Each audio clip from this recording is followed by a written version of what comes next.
اوس نو اسحاق علیه السلام د هغه د پیدایښت قصه مو هم درته بیان کړه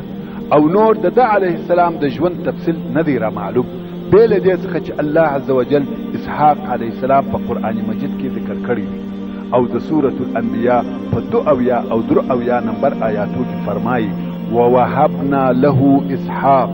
ويعقوب نافلة وكلا جعلنا صالحين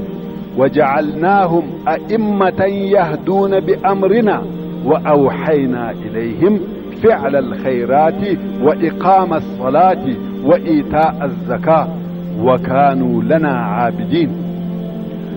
اسحاق علیه السلام هم د 115 کلو د عمر په شاوخوا کې وپاسو او د خلیل په ښار کې ښخ کړه سو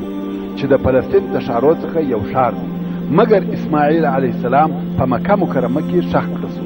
محترم ورونو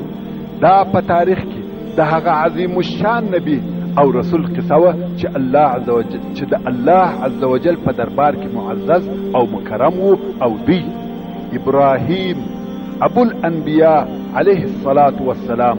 او د هغه په څنګ کې مو د ده د 2 زامنو اسماعیل او اسحاق علیهم السلام قصه هم ورسره بیان کړه.